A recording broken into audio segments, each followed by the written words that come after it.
And we begin with that breaking news tonight. One man is dead. The Rochester Police Department is investigating a deadly shooting in Southeast Rochester. KIMT News 3's Brandon Cote is on the scene right now. The crime scene is still active at this hour. He joins us off 1st Avenue and 10th Street Southeast, not very far from Soldiers Field Golf Course. You can see that there in that map. So Brandon, what can you tell us about the shooting, and is the public in any danger?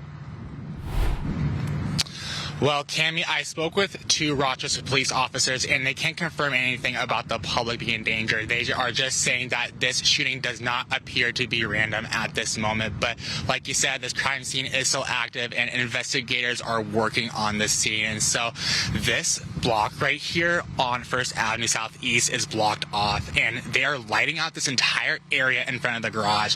So for the past, I would say 30 minutes, they've really been looking around the ground and throughout that area. And I got here about an hour ago, and they've been doing the same thing along with the front yard and the other side of the house. And I spoke with one neighbor, and she tells me, so this happened around 7 o'clock this evening, and she was about a few blocks away, just down that way, and she didn't hear any gunshots. But when she arrived to the scene, there were about 20 police vehicles and 2 ambulances, according to her. And so it was a hectic scene. It has calmed down a little bit, but yes, there are still a few police cars here and investigators going throughout the area outside the house.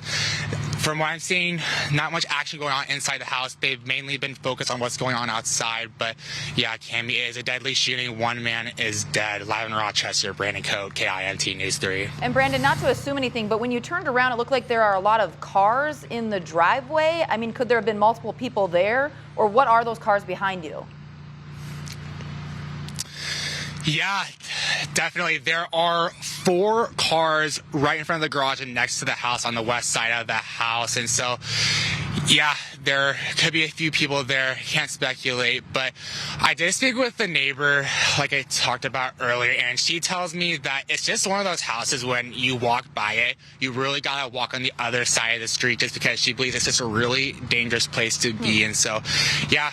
There are a few cars over there, but didn't see anyone come out in and out, so yeah. Okay, and the keynote tonight, police saying that that they don't believe it to be random, so that's an important note, and we will continue to follow this. Brandon, thank you so much. We do know this investigation marks the 4th homicide in Rochester this year. The first was the Chick-fil-A parking lot shooting in February. Osbel Ornelas Jr. was killed in the road rage murder. The second, in June, Marcus Martin was strangled to death by 25-year-old Ruth Miller. His body was found in Mayo Park. Also this summer, a murder-suicide. 54-year-old Darlene Walker and 30-year-old Zach Nathan Chase of Rochester were found dead. Police say they suspect the 30-year-old son killed his mother, then took his own life. So this investigation tonight is in its early stages. But again, police say it does not appear to be a random shooting. That's all they'll say at this time. This is another live look here at the scene. We will continue to gather more information about what happened in Southeast Rochester tonight. Stick with us on air and online.